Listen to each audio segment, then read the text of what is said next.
Hello friends कैसे आप सभी। आशा कर रहा हूँ कि आप सभी लोग ठीक होंगे। फ्रेंड्स, आज का ये जो सेशन होने वाला है काफ़ी इंपॉर्टेंट सेशन होने वाला है, क्योंकि आज ये वीडियो होने वाला है वो मैराथन क्लास होने वाला है। इस सेशन का ये पहला मैराथन क्लास होगा आरपीएफ कांस्टेबल एंड एसआई के लिए, जो कि काफ़ी इंपॉर्टेंट होगा हमारे लिए। और अगर आप चैनल पर पहली बार विजिट कर रहे हो तो चैनल को सब्सक्राइब कर लीजिएगा और बगल में जो बेल आइकॉन दिया गया है उसे दबाना ना भूलिएगा आरपीएफ की तैयारी करने के लिए, आरपीएफ एएलपी की तैयारी करने के लिए। तो आज इस वीडियो में हम लोग देखने वाले हैं आधुनिक भारत से संबंधित जो महत्वपूर्ण, टोटल इसमें 100 कुछ प्रश्न, मतलब 117 के करीब प्रश्न दिए गए हैं। सभी को एक ही वीडियो में हम लोग डिस्कस करेंगे। वीडियो जो है वो काफ़ी लंबा जाएगा, इसलिए घबराइएगा नहीं। अगर आप चैनल पर पहली बार विजिट कर रहे हो तो चैनल को सब्सक्राइब कर लीजिएगा। इससे पहले जो है वो 5 क्लास अपलोड किए जा चुके हैं। प्राचीन भारत पूरा खत्म किया जा चुका है, मध्यकालीन भारत भी पूरा खत्म हो चुका है। आज हम लोग आधुनिक भारत को कवर करेंगे।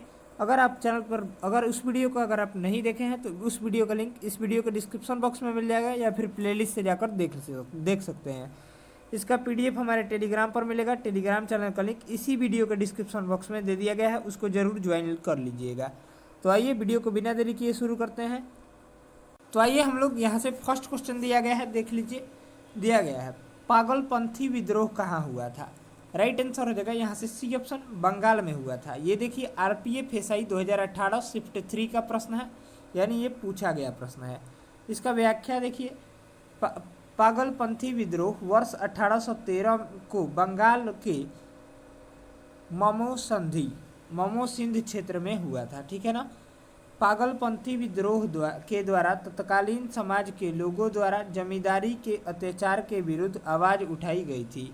नेक्स्ट, पागलपंथी विद्रोह मुख्यतः गारो जनजाति के लोगों से संबंधित था।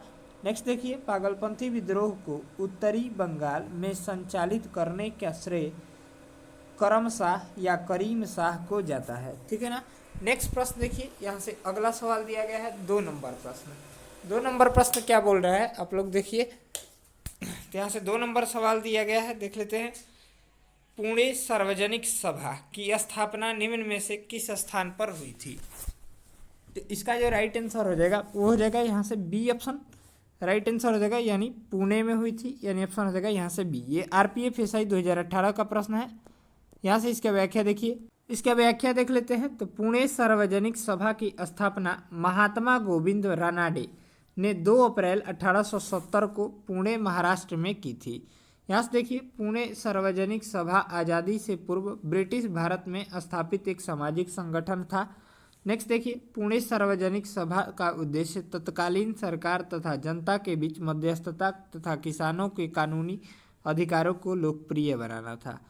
अगला सवाल देखिए, सोमग्राम संगमा विद्रोह कहाँ हुआ था। तो राइट आंसर हो जाएगा ए ऑप्शन, असम राज्य में हुआ था। कहाँ हुआ था, तो असम में हो जाएगा, यानी ऑप्शन हो जाएगा ए राइट हो जाएगा। यहाँ से इसका देखिए डिस्कशन दिया गया है।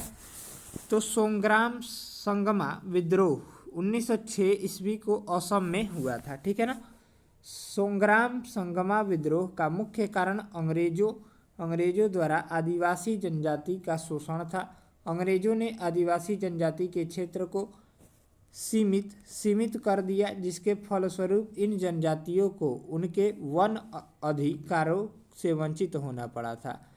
नेक्स्ट प्रश्न दिया गया है, देखिए। दिसंबर 1929 ईस्वी में लाहौर में संपन्न हुए कांग्रेस के राष्ट्रीय अधिवेशन में कौन सा प्रस्ताव पास हुआ। तो इसका जो राइट आंसर हो जाएगा वो हो जाएगा यहाँ से सी ऑप्शन, पूर्ण स्वराज प्रस्ताव नामक प्रस्ताव जो है वो पास हुआ था, यानी ऑप्शन हो जाएगा सी करेक्ट ऑप्शन हो जाएगा। इसका हम लोग डिस्कशन देख लेते हैं। तो दिया गया है, व्याख्या में दिया गया है, दिसंबर 1929 में भारतीय राष्ट्रीय कांग्रेस के लाहौर अधिवेशन में पूर्ण स्वराज की प्राप्ति का प्रस्ताव पारित हुआ था। यहाँ से आगे देखिए, भारतीय राष्ट्रीय कांग्रेस के लाहौर अधिवेशन की अध्यक्षता पंडित जवाहरलाल नेहरू ने की थी। नेक्स्ट देखिए, भारतीय राष्ट्रीय कांग्रेस के लाहौर अधिवेशन में यह निर्णय लिया गया कि 26 जनवरी 1930 ईस्वी के दिवस को पूर्ण स्वतंत्रता के रूप में मनाया जाएगा। नेक्स्ट देखिए, लाहौर जो है वो रावी नदी के तट पर स्थित है, जिसकी वर्तमान अवस्थिति पंजाब पाकिस्तान में है। नेक्स्ट प्रश्न देखिए, 5 नंबर सवाल। निम्न में से किस समझौता पत्र पर महात्मा गांधी और डॉक्टर भीमराव अंबेडकर के बीच हस्ताक्षर हुए थे जो अछूतों को नए अधिकार देते हैं? राइट आंसर हो जाएगा यहाँ से बी ऑप्शन, पूना समझौता पर, यानी ऑप्शन हो जाएगा बी। आरपीएफ कांस्टेबल 2019 का ही प्रश्न है। महात्मा गांधी तथा डॉक्टर भीमराव अंबेडकर के मध्य पूना समझौता 24 सितंबर 1932 ईस्वी को हुआ था। इसको पूना पैक्ट के नाम से भी जाना जाता है। इस समझौते के तहत अछूत दलित वर्ग को नए अधिकार मिले। पूना समझौता पर महात्मा गांधी ने स्वयं हस्ताक्षर नहीं किए थे। नेक्स्ट प्रश्न देखिए, महात्मा गांधी किसे अपना राजनीतिक गुरु मानते थे? तो राइट आंसर हो जाएगा यहाँ से देखिए, गोपाल कृष्ण गोखले को जो है वो महात्मा गांधी अपना राजनीतिक गुरु मानते थे। इसका डिस्कशन देख लीजिए। तो महात्मा गांधी के राजनीतिक गुरु गोपाल कृष्ण गोखले थे। गोपाल कृष्ण गोखले के राजनीतिक गुरु महात्मा गोविंद रानाडे थे। गोपाल कृष्ण गोखले भारतीय राष्ट्रीय कांग्रेस के नरम दल से संबंधित है।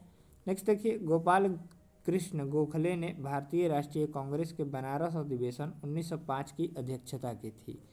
अगला प्रश्न देखिए, भारत में समुद्री व्यापार केंद्र स्थापित करने वाले पहले यूरोपीय कौन थे?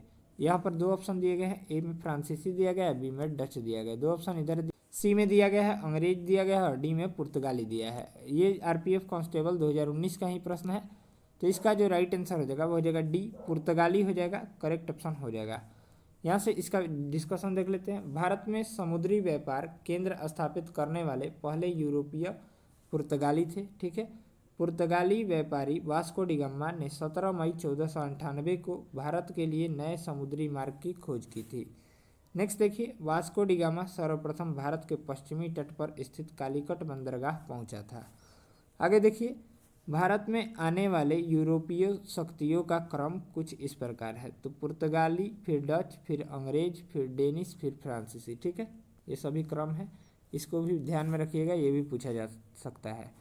नेक्स्ट प्रश्न देखिए, भारत छोड़ो आंदोलन निम्न में से किसकी विफलता के कारण शुरू हुआ था? राइट आंसर हो जाएगा सी, क्रिप्स मिशन की विफलता के कारण। ये भी आरपीएफ कांस्टेबल 2019 का ही प्रश्न है। भारत छोड़ो आंदोलन क्रिप्स मिशन की विफलता के कारण शुरू हुआ था। भारत में क्रिप्स मिशन का आगमन मार्च 1942 को हुआ था। क्रिप्स मिशन की विफलता का मुख्य कारण भारत को पूर्ण रूप से स्वतंत्रता न देकर विभाजित डोमिनियन स्टेटस का दर्जा प्रदान करना था। भारत छोड़ो आंदोलन की शुरुआत जो है अगस्त 1942 को हुई थी। इस आंदोलन के दौरान मुंबई स्थित ग्वालियर टैंक मैदान से महात्मा गांधी ने करो या मरो का नारा दिया था। ठीक है, इसको भी ध्यान में रखिएगा। नेक्स्ट देखिए, ईस्ट इंडिया कंपनी ने भारत के किस शहर में अपना पहला व्यापारिक केंद्र स्थापित किया था? राइट आंसर हो जाएगा डी, सूरत में स्थापित किया था। इसका व्याख्या देखिए, तो ईस्ट इंडिया कंपनी ने भारत के सूरत शहर में अपना पहला व्यापारिक केंद्र स्थापित किया था। ईस्ट इंडिया कंपनी की स्थापना 31 दिसंबर 1600 ईस्वी को हुई थी। ठीक है, नेक्स्ट प्रश्न देखिए, 10 नंबर सवाल। यहाँ से 10 नंबर प्रश्न दिया गया है, गोवा को पुर्तगाल ने से स्वतंत्रता किस वर्ष प्राप्त हुई? इसका जो राइट आंसर हो जाएगा, इसका राइट जो आंसर हो जाएगा वो हो जाएगा यहाँ से सी ऑप्शन, 1961 ईस्वी में पुर्तगाल से गोवा को स्वतंत्रता मिली थी। इसका व्याख्या देख लीजिए। इसका व्याख्या जो दिया गया है, गोवा को पुर्तगाल से स्वतंत्रता वर्ष 1961 ईस्वी में प्राप्त हुई थी।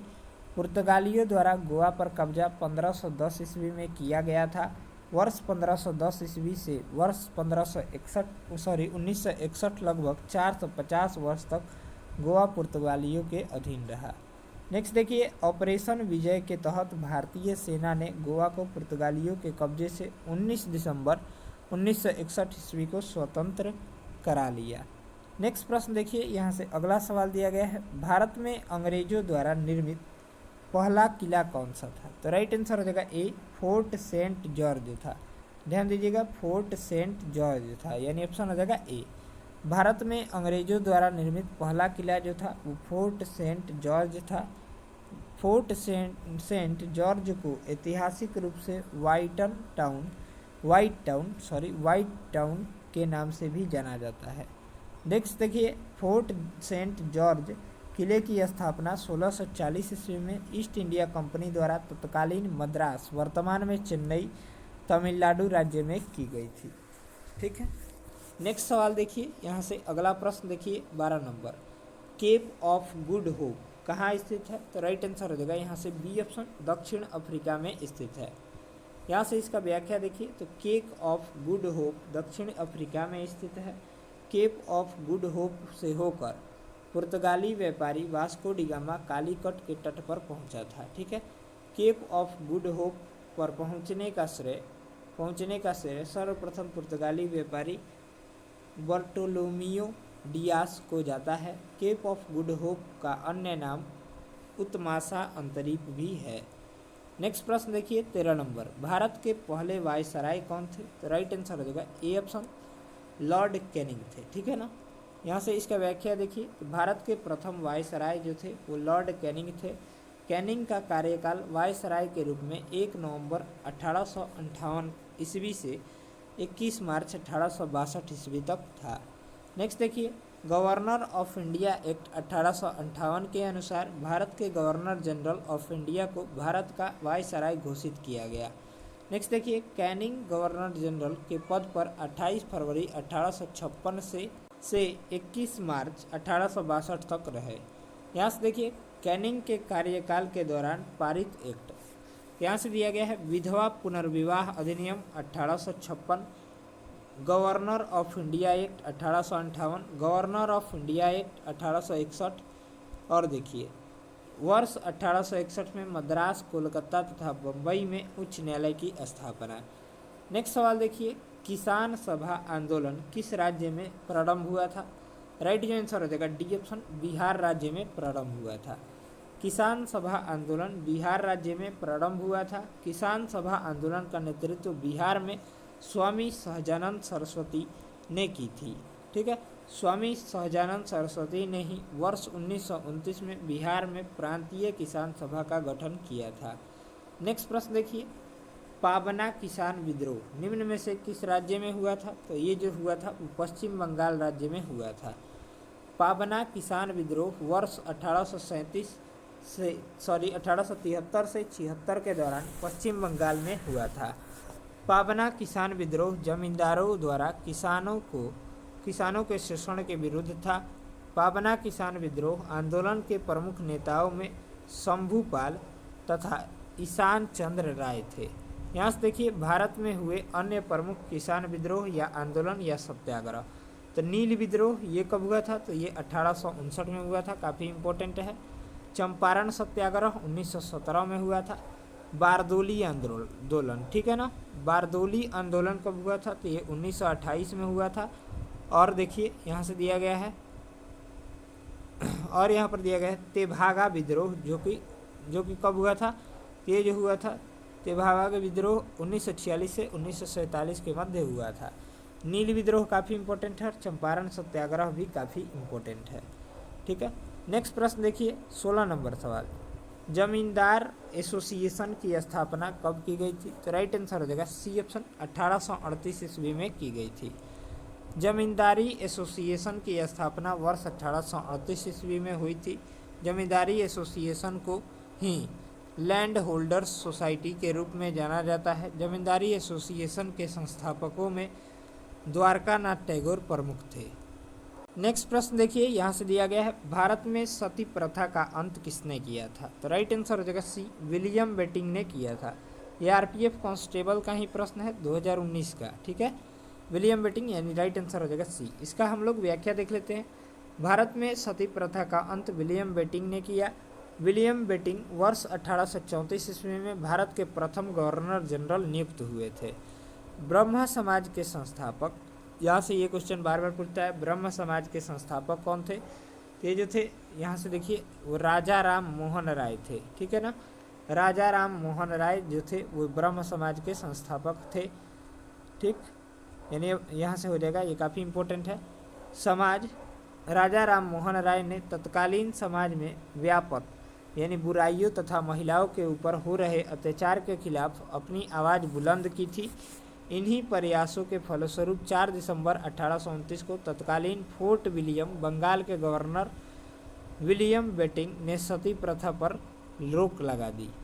नेक्स्ट प्रश्न देखिए, यहाँ से इसका व्याख्या नेक्स्ट देख लेते हैं। विलियम बेटिंग ने भारत के प्रथम गवर्नर जनरल के रूप में कार्यकाल वर्ष 1834 से 35 ईस्वी तक था। नेक्स्ट देखिए, नील विद्रोह निम्नलिखित में से किस राज्य में हुआ था? राइट आंसर हो जाएगा सी ऑप्शन, पश्चिम बंगाल में हुआ था।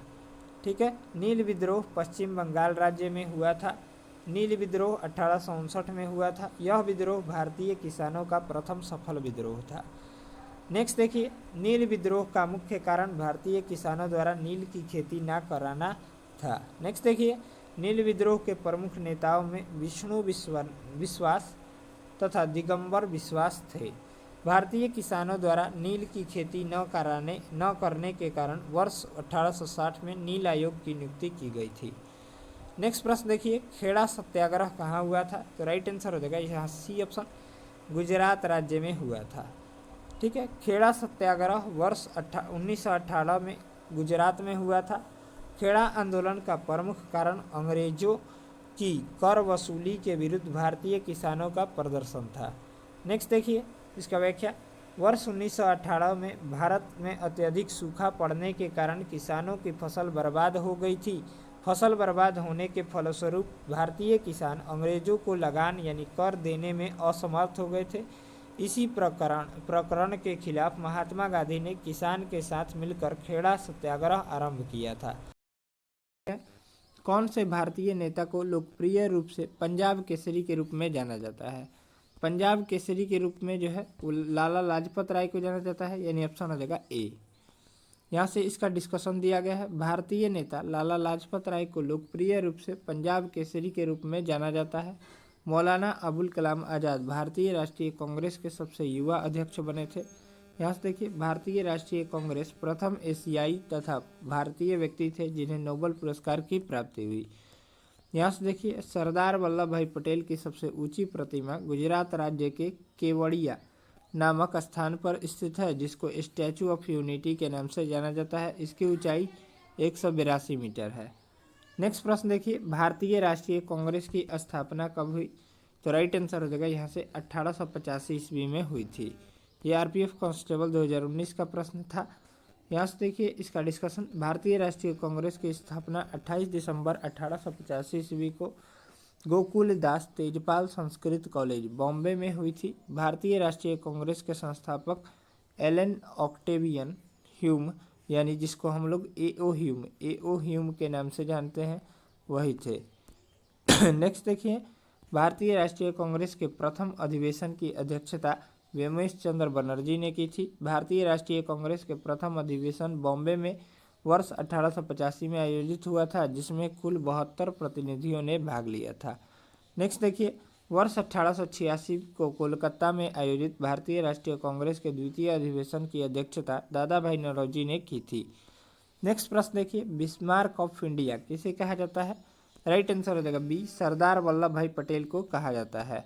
Bismarck of India Sardar Vallabh भाई पटेल को कहा जाता है। यहाँ पर इसका डिस्कशन दिया गया है। आगे देखिए, वल्लभ भाई पटेल को सरदार की उपाधि बारदोली सत्याग्रह 1928 में जो हुआ था का नेतृत्व करने के दौरान वहां उपस्थित महिलाओं ने प्रदान की थी। नेक्स्ट देखिए, सरदार वल्लभ भाई पटेल भारत के प्रथम उप प्रधानमंत्री तथा गृह मंत्री थे। पंडित जवाहरलाल नेहरू भारत के प्रथम प्रधानमंत्री थे। सरोजिनी नायडू भारत के उत्तर प्रदेश राज्य की प्रथम महिला राज्यपाल थी। इनको द नाइटिंगेल ऑफ इंडिया के नाम से भी जाना जाता है। नेक्स्ट देखिए, बिपिन चंद्र पाल ने कौन सा समाचार पत्र शुरू किया था? तो राइट आंसर हो जाएगा यहाँ से देखिए, न्यू इंडिया साप्ताहिक जो है वो पत्र शुरू किया था, समाचार पत्र। यहाँ से इसका डिस्कशन दिया गया है। बिपिन चंद्र पाल ने न्यू इंडिया साप्ताहिक समाचार पत्र शुरू किया था। न्यू इंडिया साप्ताहिक समाचार पत्र अंग्रेजी भाषा में वर्ष 1901 में प्रकाशित हुआ था। बिपिन चंद्र पाल भारतीय राष्ट्रीय कांग्रेस के गरम दल से संबंधित थे। नेक्स्ट देखिए, सुधारक यानी साप्ताहिक समाचार पत्र की शुरुआत गोपाल आगरकर ने की थी। यह अंग्रेजी तथा मराठी दोनों भाषाओं में प्रकाशित होता था। यह वर्ष 1888 ईस्वी में प्रकाशित हुआ था। नेक्स्ट देखिए, वंदे मातरम साप्ताहिक समाचार पत्र की शुरुआत अरविंद घोष ने की थी। यह अंग्रेजी भाषा में प्रकाशित होता था। यह वर्ष 1905 में प्रकाशित हुआ था। नेक्स्ट देखिए, तलवार समाचार पत्र से संबंधित व्यक्ति वीरेंद्र नाथ चट्टोपाध्याय तथा मैडम भीकाजी कामा थे। ठीक है, नेक्स्ट प्रश्न देखिए, ब्रह्म समाज के संस्थापक कौन थे? तो ये पहले हम बता चुके हैं, ब्रह्म समाज के संस्थापक राजा राम मोहन राय हैं।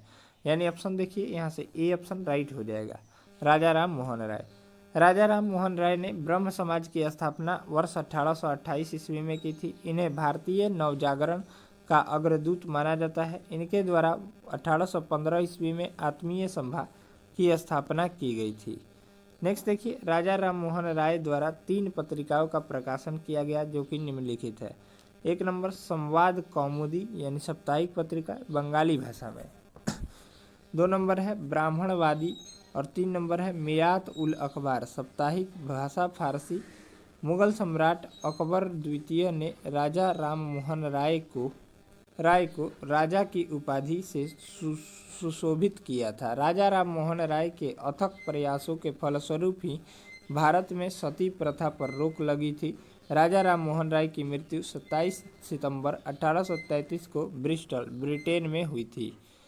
नेक्स्ट देखिए, इनमें से कौन सा खोजकर्ता भारत आना चाहता था किंतु इसके बजाय अमेरिका के तट पर पहुंच गया? राइट आंसर हो जाएगा यहाँ से देखिए क्रिस्टोफर कोलंबस हो जाएगा राइट आंसर, यानी ऑप्शन हो जाएगा यहाँ से सी। क्रिस्टोफर कोलंबस भारत आना चाहता था किंतु इसके बजाय अमेरिका के तट पर पहुंच गया था। क्रिस्टोफर कोलंबस का जन्म जेनोवा इटली में हुआ था। यहाँ से देखिए, क्रिस्टोफर कोलंबस ने अपनी प्रथम यात्रा पालोस बंदरगाह स्पेन से वर्ष 1492 ईस्वी में शुरू की थी। क्रिस्टोफर कोलंबस को अमेरिका की खोज के लिए जाना जाता है। नेक्स्ट प्रश्न देखिए, भारत में अपने निमंत्रण को बढ़ाने हेतु ब्रिटिश और भारतीयों के बीच कई युद्ध लड़े गए थे, परंतु निम्नलिखित में से जो उसमें शामिल नहीं था वो कौन सा था? राइट आंसर हो जाएगा डी एंग्लो बंगला हो जाएगा, बंगला। यहाँ से देखिए, एंग्लो बंगला युद्ध कभी लड़ा नहीं गया। एंग्लो व तथा अंग्रेज भारत में मुगलों के पतन के पश्चात अंग्रेजों का आगमन हुआ। अंग्रेजों ने भारत पर अपने एकाधिकार तथा वर्चस्व को स्थापित करने के उद्देश्य से लड़ाइयाँ लड़ी। नेक्स्ट देखिए, जिनमें से कुछ महत्वपूर्ण युद्ध निम्नलिखित है। एंग्लो मराठा युद्ध, प्रथम एंग्लो मराठा युद्ध 1775 से 1782 में हुआ था। द्वितीय एंग्लो मराठा युद्ध 1803 से 5 में हुआ था। तृतीय एंग्लो मराठा युद्ध 1817 से 18 में हुआ था। एंग्लो सिख युद्ध, प्रथम एंग्लो सिख युद्ध जो हुआ था 1845 से 46 में। द्वितीय एंग्लो सिख युद्ध 1848 से 49 में। एंग्लो मैसूर युद्ध, प्रथम एंग्लो मैसूर युद्ध 1767 से 69 में। द्वितीय एंग्लो मैसूर युद्ध 1780 से 84 में। तृतीय एंग्लो मैसूर युद्ध 1790 से 92 में। चतुर्थ एंग्लो मैसूर युद्ध 1798 से 1799 में। नेक्स्ट देखिए, 27 नंबर सवाल यहाँ पर देख लेते हैं। शिवाजी का जन्म इनमें से किस किले में हुआ था? तो राइट आंसर हो जाएगा डी ऑप्शन शिवनेरी के किले में हुआ था, यानी ऑप्शन हो जाएगा डी, यहाँ से राइट आंसर हो जाएगा डी ऑप्शन। यहाँ से देखिए, इसका व्याख्या दिया गया है। शिवाजी का जन्म 6 अप्रैल 1627 को शिवनेरी के दुर्ग में हुआ था। शिवाजी के पिता का नाम सहजी भोसले तथा माता का नाम जीजाबाई था। शिवाजी का राज्याभिषेक 1674 ईस्वी में हुआ था। राज्याभिषेक होने के पश्चात इनको छत्रपति की उपाधि से सुशोभित किया गया। शिवाजी की मृत्यु 1680 ईस्वी में हो गई थी। नेक्स्ट प्रश्न देखिए, मराठों ने किस वर्ष में अहमद शाह अब्दाली से पराजित होकर सत्ता खो दी थी? तो राइट आंसर हो जाएगा 1761 ईस्वी में। यहाँ से देखिए, मराठों ने वर्ष 1761 ईस्वी में अहमद शाह अब्दाली से पराजित होकर सत्ता खो दी थी। पानीपत का तीसरा युद्ध 14 जनवरी 1761 ईस्वी को मुगलों तथा मराठों के मध्य लड़ा गया था, यह हुआ था। पानीपत के तीसरे युद्ध में मराठा सेना का नेतृत्व सदाशिव भाऊ तथा मुगलों का नेतृत्व अहमद शाह अब्दाली ने किया था।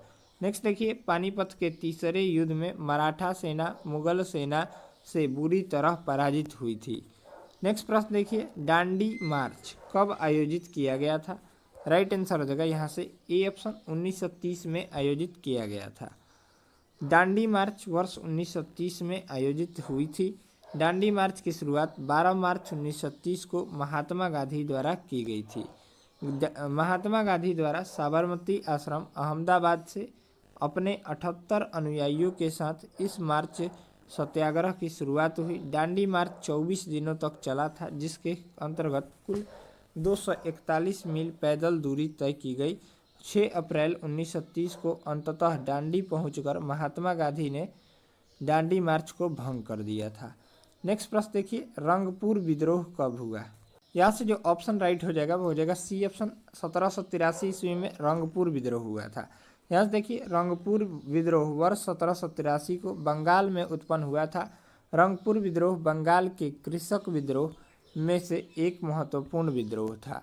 नेक्स्ट प्रश्न देखिए, 31 नंबर, दिल्ली चलो का नारा किसने दिया था? दिल्ली चलो का नारा जो दिया था वो राइट आंसर हो जाएगा नेताजी सुभाष चंद्र बोस ने दिया था, यानी ऑप्शन हो जाएगा ए। यहाँ से देखिए, दिल्ली चलो का नारा नेताजी सुभाष चंद्र बोस ने दिया था।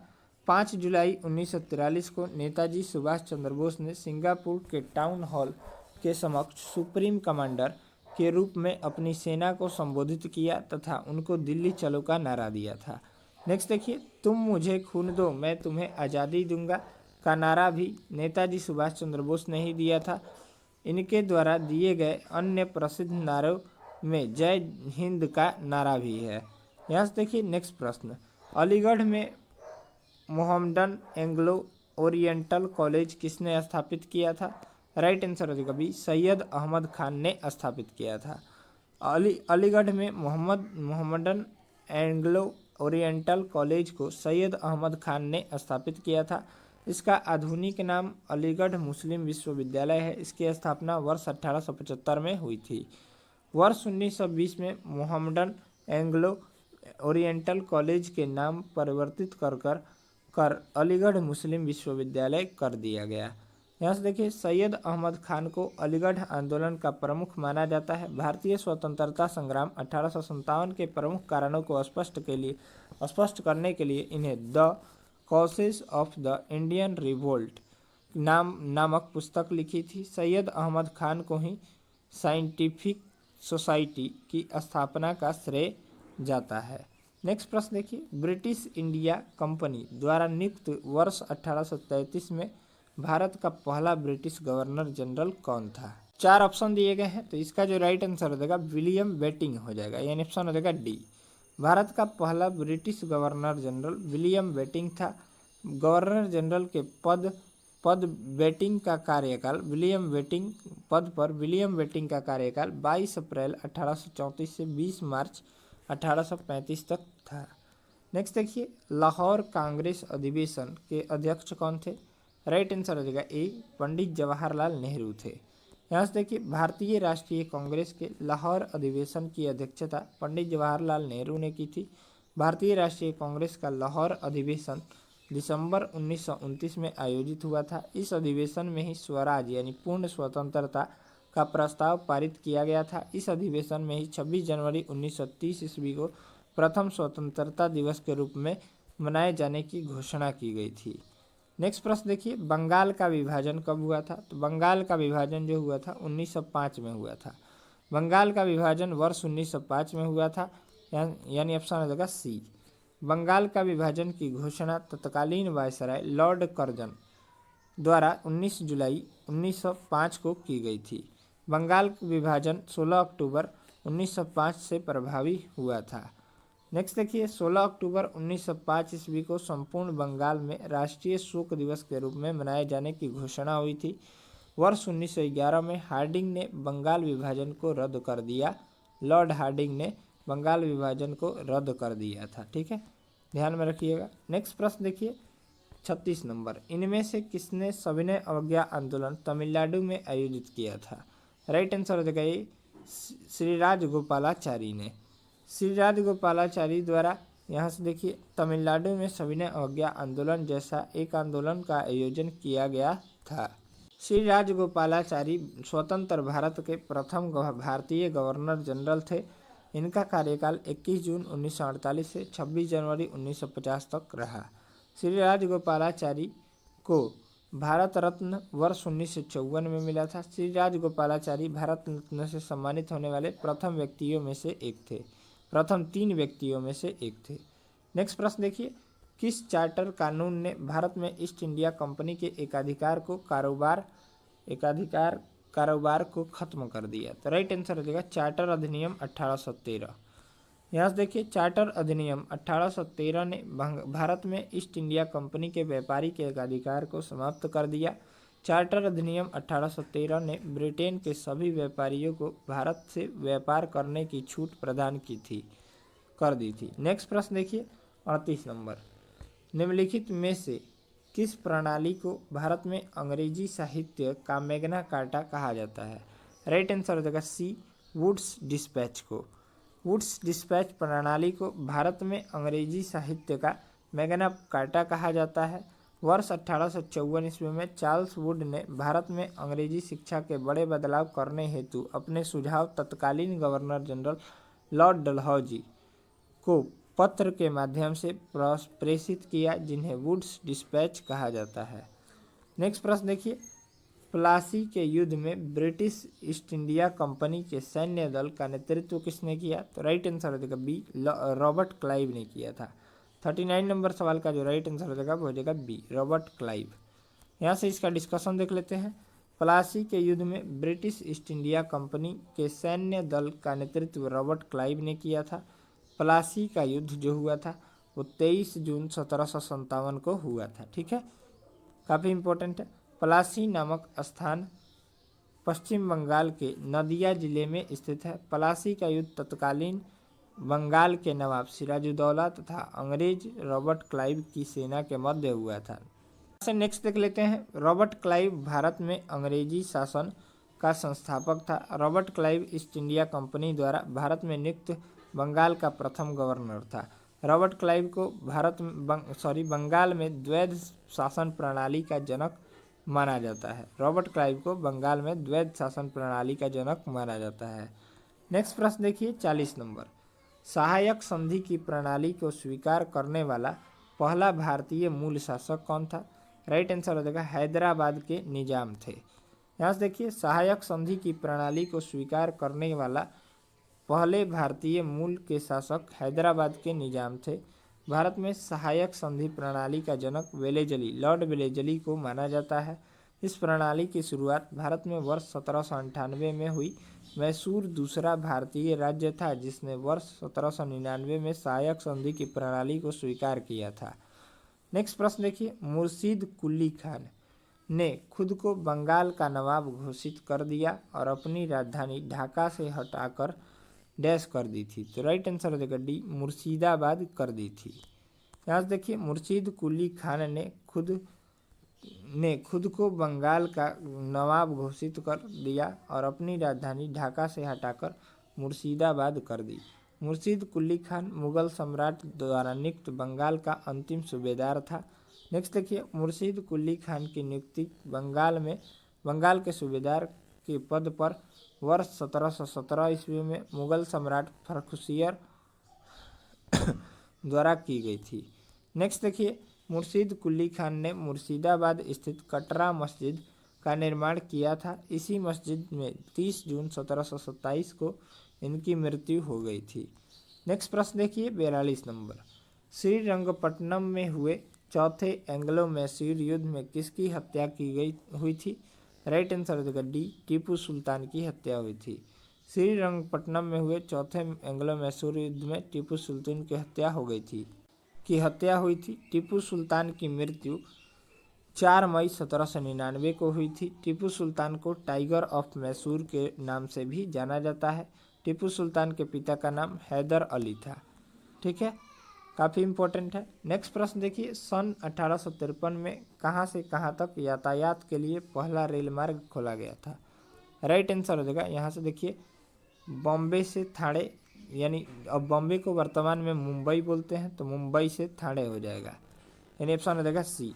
सन 1853 में बॉम्बे से ठाणे तक यातायात के लिए पहला रेल मार्ग खोला गया था।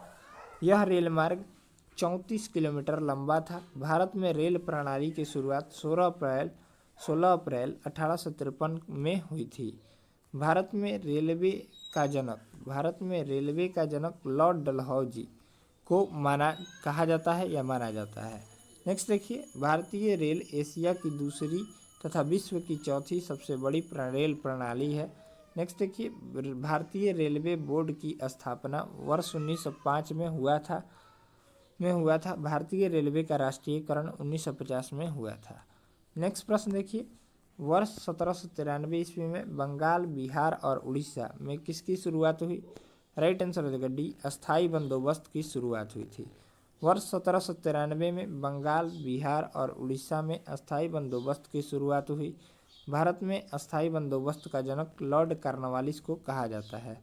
इस व्यवस्था का अन्य नाम इस्तमरारी व्यवस्था भी है। इस व्यवस्था को बिहार, बंगाल, उड़ीसा, पूर्वी उत्तर प्रदेश, दक्षिण भारत के कुछ स्थानों पर लागू किया गया था। नेक्स्ट प्रश्न देखिए, नेक्स्ट प्रश्न यहाँ से देख लेते हैं 45 नंबर। स्वतंत्रता प्राप्ति से पूर्व भारत का सर्वप्रथम जूट मिल कहाँ स्थापित किया गया था? राइट आंसर हो जाएगा बी ऑप्शन, बंगाल में स्थापित किया गया था। यहाँ से देखिए, स्वतंत्रता प्राप्ति से पूर्व भारत का सर्वप्रथम जूट मिल बंगाल में स्थापित किया गया था। इसकी स्थापना वर्ष 1855 में हुई थी। भारत का सर्वाधिक जूट उत्पादक राज्य पश्चिम बंगाल है। आगे देखिए 46 नंबर सवाल अब हम लोग देखेंगे। यहाँ से देखिए, विनोबा भावे द्वारा शुरू किए गए भूदान ग्रामदान आंदोलन को और किस नाम से जाना जाता है? तो राइट आंसर हो जाएगा यहाँ से देखिए डी ऑप्शन, रक्त रहित क्रांति के नाम से भी जाना जाता है। विनोबा भावे द्वारा शुरू किए गए भूदान ग्रामदान आंदोलन को रक्त रहित क्रांति के नाम से जाना जाता है। भूदान आंदोलन की शुरुआत वर्ष 1951 में विनोबा भावे ने की थी। महात्मा गांधी ने विनोबा भावे को ही प्रथम व्यक्तिगत सत्याग्रही के रूप में चुना था। विनोबा भावे रेमन मैग्सेसे पुरस्कार प्राप्त करने वाले प्रथम भारतीय व्यक्ति थे। इन्हें यह पुरस्कार वर्ष 1958 में मिला था। ठीक है, नेक्स्ट प्रश्न देखिए, कौन सा स्वतंत्रता सेनानी लोकप्रिय रूप से लोक नायक के रूप में जाना जाता था? तो राइट आंसर हो जाएगा डी, जयप्रकाश नारायण। स्वतंत्रता सेनानी जयप्रकाश नारायण को लोक नायक के रूप में जाना जाता है। जयप्रकाश नारायण को वर्ष 1965 में रमन मैग्सेसे पुरस्कार तथा वर्ष 1999 में मरणोपरांत भारत रत्न पुरस्कार मिला था। जयप्रकाश नारायण ने प्रजा सोशलिस्ट पार्टी तथा कांग्रेस सोशलिस्ट पार्टी का गठन किया था। आगे देखिए 48 नंबर, लाहौर सत्र कब आयोजित हुआ था? तो राइट आंसर हो जाएगा 1929 में आयोजित हुआ था, यानी ऑप्शन हो जाएगा बी। यहाँ से देखिए, लाहौर सत्र वर्ष 1929 ईस्वी में आयोजित हुआ था। इस सत्र की अध्यक्षता पंडित जवाहरलाल नेहरू ने की थी। भारतीय राष्ट्रीय कांग्रेस के इस सत्र में ही 26 जनवरी 1930 को प्रथम स्वाधीनता दिवस मनाने की घोषणा हुई थी। नेक्स्ट प्रश्न देखिए, भारतीय राष्ट्रीय कांग्रेस, यहाँ से नेक्स्ट व्याख्या देख लेते हैं। भारतीय राष्ट्रीय कांग्रेस के अन्य महत्वपूर्ण सूत्र तथा उनके अध्यक्ष। सूरत सत्र 1907 के अध्यक्ष जो थे वो डॉक्टर रास बिहारी बोस थे। कोलकाता सत्र 1911 में हुआ था, जिनके अध्यक्ष पंडित बिशन नारायण धर थे। लखनऊ सत्र 1916 में अंबिका चरण मजूमदार। नेक्स्ट देखिए, बेलगांव सत्र है 1924 में महात्मा गांधी, और कानपुर सत्र 1925 में सरोजिनी नायडू। ठीक है, नेक्स्ट प्रश्न देखिए 49 नंबर, वर्ष 1899 से 1900 के बीच हुए मुंडा विद्रोह का नेता कौन था? राइट आंसर हो जाएगा ए, बिरसा मुंडा था। ठीक है, यहाँ से देखिए इसका व्याख्या, वर्ष 1899 से 1900 ईस्वी के बीच हुए मुंडा विद्रोह का नेता बिरसा मुंडा था। मुंडा विद्रोह को ही उलगुलान विद्रोह कहा जाता है। मुंडा विद्रोह की शुरुआत झारखंड राज्य के छोटा नागपुर स्थान से हुई थी। नेक्स्ट प्रश्न देखिए, भारत का पहला वायसराय कौन था? 50 नंबर सवाल। राइट आंसर हो जाएगा बी ऑप्शन, लॉर्ड कैनिंग था। ठीक है, भारत का प्रथम वायसराय लॉर्ड कैनिंग था और स्वतंत्र भारत का प्रथम गवर्नर जनरल लॉर्ड माउंटबेटन था। नेक्स्ट देखिए 51 नंबर,